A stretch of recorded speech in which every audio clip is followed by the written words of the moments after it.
In February 2013, a wild-eyed hitchhiker with dreadlocks became an overnight internet sensation after stopping an attempted murder with a hatchet. His bizarre, meme-worthy interview racked up millions of views. America fell in love with him. 30 days later, that same man would be arrested for beating a complete stranger to death. This is the story of how viral fame created a monster, or maybe just revealed one that was already there. And by the end of this video, you'll see why this case is a chilling warning about who we choose to celebrate online. Let me take you back to February 1, 2013. Fresno, California. A 24-year-old drifter named Caleb Lawrence McGillvary, who went by Kai, was hitchhiking along Highway 180 when he got picked up by a 54-year-old utility worker named Jet Simmons McBride. Now, Kai had been traveling around the country for years, living out of a backpack, crashing on couches, surviving on the kindness of strangers. He called himself a home-free traveler, not homeless. Freedom, he said, was his religion. But this particular ride? It was about to change everything. As they're driving, McBride starts acting strange. Really strange. He's ranting about how Jesus Christ gave him supernatural powers. How he can see through people. How God speaks directly to him. Then, without warning, McBride spots a black utility worker on the side of the road and swerves directly into oncoming traffic, slamming his car into another vehicle. A woman gets out of the crashed car, disoriented. McBride jumps out and immediately bear hugs her in what he later claims was an attempt to save her. But witnesses said it looked more like an assault. He's crushing her. She's screaming. That's when Kai springs into action. Kai grabs a hatchet from McBride's back seat, because of course this guy just had a hatchet lying around, and does what he describes in the most memorable way possible. He hits McBride in the head. Multiple times. The attack is stopped. The woman is safe. Police arrive. And a local news crew shows up to interview witnesses. What happens next is internet history. Kai gives an interview that's part heroic recounting, part performance art. With his thick Canadian accent, wild gestures, and infectious energy, he recreates the moment. No matter what you've done, you deserve respect. Even if you make mistakes, you're lovable. And it doesn't matter your looks, skills, or age or size or anything, you're worthwhile. No one can ever take that away from you. Then his tone shifts. But he was trying to hurt people. So, I did the only thing I could do. I grabbed the hatchet, and I went smash smash suh-mash. He mimics the swings with this manic grin on his face. It's chaotic. It's quotable. It's absolutely perfect for the internet. Within 24 hours, the interview had millions of views. Smash smash suh-mash became a catchphrase. Remixes appeared on YouTube. Fan art flooded Tumblr and Reddit. Someone even made t-shirts. Kai wasn't just a local hero anymore. He was a meme. An icon. The embodiment of righteous violence delivered with a smile. Talk shows wanted him. Fans tracked him down to take selfies. A Facebook page dedicated to him exploded to hundreds of thousands of followers overnight. Jimmy Kimmel's producers flew him out to Los Angeles. He appeared on multiple news networks. Everyone wanted a piece of the hatchet-wielding hitchhiker. For a guy who'd been sleeping on beaches and hitchhiking for meals, this must have felt like winning the lottery. But here's where things start to get dark. Because fame, especially sudden, overwhelming fame, does something to people. Especially people who were already unstable. Let's talk about who Kai actually was before the cameras found him. Caleb McGillvary was born in Edmonton, Canada in 1988. His childhood was rough, really rough. Abuse, neglect, bouncing between foster homes. By his teens, he'd already had run-ins with law enforcement for petty theft and assault. He reinvented himself as Kai, this free-spirited wanderer who rejected materialism and preached love and freedom. And look, there were people who genuinely cared about him. Hosts who let him crash. Friends who saw a sweet, damaged kid trying to find his place. But there were also warning signs. Multiple people who'd housed Kai reported that he had violent outbursts. Mood swings. Paranoia. He'd sometimes talk about voices or claim people were after him. One host in Hawaii said Kai threatened her with a knife when she asked him to leave. Another said he stole from them. So, when the viral fame hit, it didn't land on a stable person. It landed on someone already struggling with mental health issues, addiction, and a history of violence. And the internet was about to give him the attention he craved, and the validation he needed to believe he was invincible. After his late-night TV appearances, Kai made his way to New Jersey.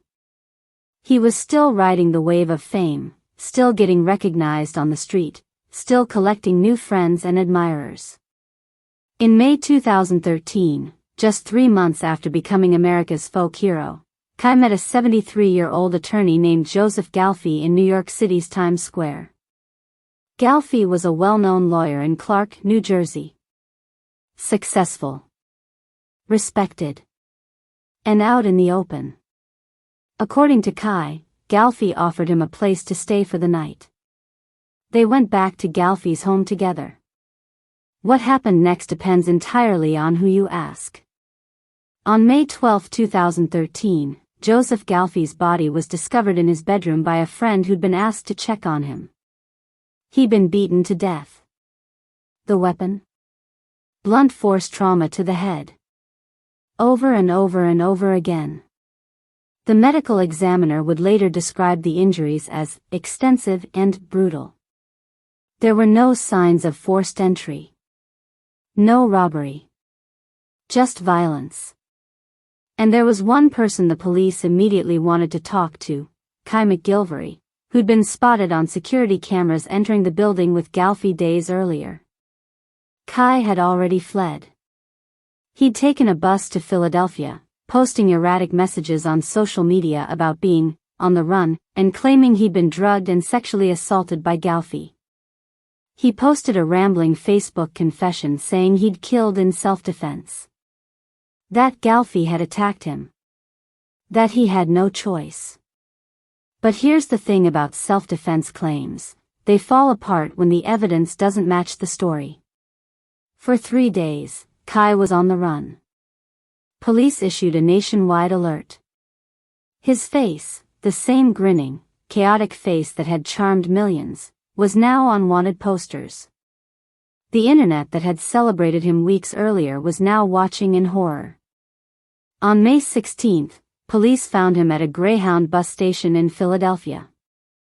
He was arrested without incident, though witnesses said he seemed almost relieved. "I'm Kai," he reportedly told officers.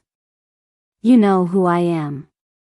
The evidence against Kai was overwhelming. DNA evidence placed him at the scene. Galfy's blood was found on clothes Kai had worn. Security footage showed no one else entering or leaving the apartment during the time of death. Most damning, there was no evidence of the sexual assault Kai claimed happened. The autopsy showed Galfy had been beaten while lying in bed, suggesting he was asleep or incapacitated, not attacking anyone. Prosecutors argued this was a robbery gone wrong, or possibly a violent outburst after a consensual encounter. Either way, it wasn't self-defense. Kai's defense team tried to paint him as mentally ill, traumatized, and in a drug-induced psychotic break. They brought up his childhood abuse, his unstable lifestyle, his history of mental health struggles.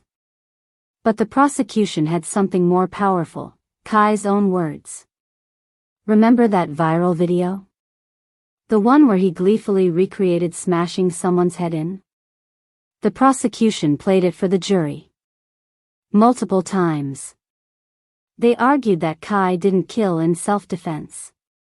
He killed because violence was what he knew. What he was comfortable with. What had made him famous. And maybe, just maybe, he thought he could get away with it because America had already forgiven him for one act of violence. In April 2019, 6 years after the murder, the jury delivered their verdict.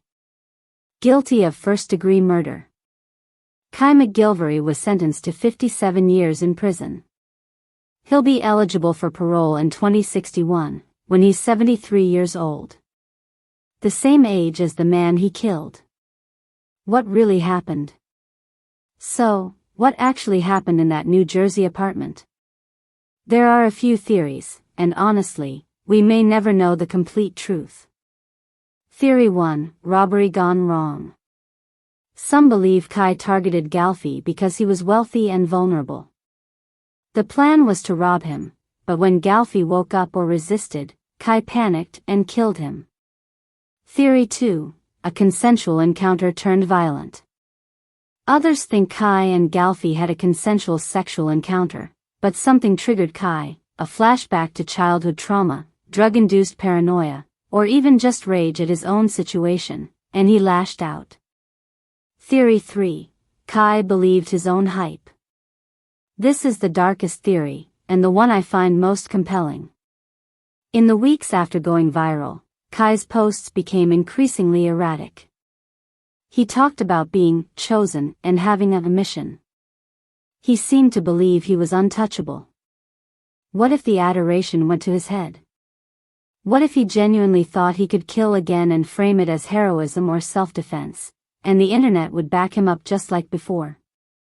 What if fame didn't corrupt him, it just gave him permission to be who he always was? In 2023, Netflix released a documentary called The Hatchet-Wielding Hitchhiker. It reignited public interest in the case and introduced Kai's story to a new generation. The documentary includes interviews with people Kai stayed with, law enforcement, and even phone calls with Kai himself from prison. And here's what's haunting, even from behind bars, Kai still has charisma. He's still charming. Still insists he's innocent. Still makes you want to believe him, until you remember the evidence.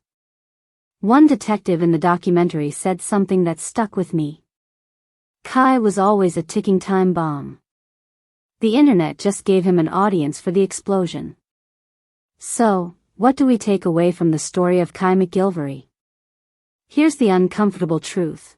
We loved Kai not because he was a good person, but because he was entertaining. We didn't ask about his past. We didn't care that he was homeless because of his behavior, not just bad luck. We didn't want to know about the violence that came before the hatchet. We just wanted the meme. The catchphrase. The content. And when he killed, we acted shocked. But were we really? Or did we just not want to admit we'd celebrated someone we knew nothing about? Kai McGillvary didn't become a killer because he went viral. He was always capable of violence. The fame just made it louder. Made it public. Made it inevitable. Joseph Galfy is dead. A 73-year-old man who opened his home to a stranger is gone because we turned that stranger into a folk hero without asking if he deserved it. The next time someone goes viral for violence, even justified violence, remember Kai. Remember that a 30-second clip doesn't tell you who someone really is. And remember that fame without accountability is just a countdown to tragedy. Rest in peace, Joseph Galfy. Your story deserved to be told too. If this case shook you like it shook me, hit that like button. Drop a comment below. Do you think viral fame revealed Kai's darkness, or created it? And if you want more deep dives into true crime cases that went viral, subscribe and hit that bell. Because the internet never forgets, but sometimes, it forgets to ask the right questions. I'll see you in the next one. Stay safe out there.